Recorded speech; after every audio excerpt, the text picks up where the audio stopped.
So here we have the BMW 330d xDrive M Sport Shadow Edition on a 67 plate. I'm going to start off by showing you around the outside of the car and then we'll hop in and run through some controls on the inside. I wanted to start off by mentioning what the Shadow Edition is.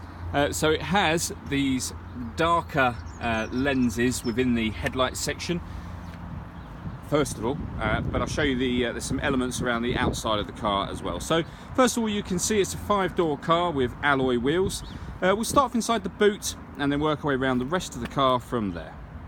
So as we approach the back of the car, you'll see we've got reversing sensors. One of the other elements of the Shadow Edition are these carbon coloured kind of exhaust tailpipes, so they're much darker than the normal aluminium, and also darkened rear lights as well.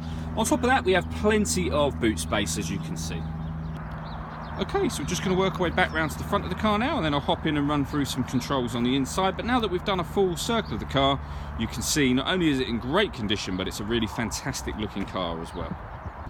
Just briefly before I climb in, I think it's well worth seeing the interior from this exterior point of view. The seats are full leather, as you can see. There's plenty to run through on the dashboard, so let's hop in and we'll do that now. Okay, so now that we're inside the car, we're going to start off with the dials. On the far left-hand side, we have the fuel gauge, followed by the speedometer, then the rev counter and the coolant temperature gauge on the far right-hand side. You can see the total miles for this car are 6,242. The information that's displayed above that can be changed using a button on the steering wheel for various different pieces of fuel economy information, eventually all the way back round to the beginning again. And if we back out to the steering wheel, on the right hand side we have stereo controls as well as voice activation for the phone, and on the left hand side we have cruise control and speed limiter. You can see the plus and minus paddles. That is so that you can change gear manually in a kind of a semi-automatic mode that this gearbox has. I'll show you that further when I show you the gear lever. But if we work our way over to the central screen just here, you can see the menus moving around currently. That's all being done using BMW's iDrive system, which is this big dial essentially. There are a few buttons so you can access menus directly, otherwise you can use this in its entirety. It makes operating this system whilst driving very, very easy. So turning this will take you through various menus. When you find a menu you want to enter, push this down.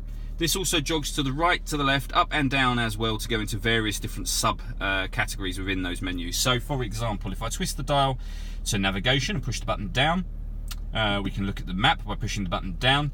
And then if I jog the dial over to the left, it will access that menu. And that's where you can input routes and what have you. If I press the main menu button, we go back to the main menu. You can see on this car that we've got DAB digital radio, FM and AM radio as well. This car also has a CD player, USB input, and you can stream music wirelessly via Bluetooth audio as well. And then on top of all of that, it also has reversing sensors and colour camera. So you can see the full colour image on the right hand side and the sensors being displayed on the left hand side there. If we pop the car back into park and then back into the menu, that will close that down. Below that we've got the CD player and then the dual zone climate control. So you can adjust the temperature independently on either side of the car, turn the air conditioning on from there, or hit auto and the car will maintain those temperatures for you. And you can override that simply by pressing the auto button again. This car also has a heated driver and passenger seat as well. Beneath that we've got 2 cup holders and a 12-volt charging socket underneath that cap. The fully automatic gearbox, I mentioned before that it's got a kind of a semi-automatic mode. It's in that now, so you can go up a gear, down a gear, or you can use the paddles on the steering wheel that I showed you before.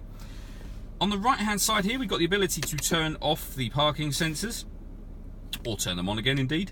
We can change the driver setup of the car. If I hit sport for example, the steering will become firmer and the accelerator pedal will react faster to what I do.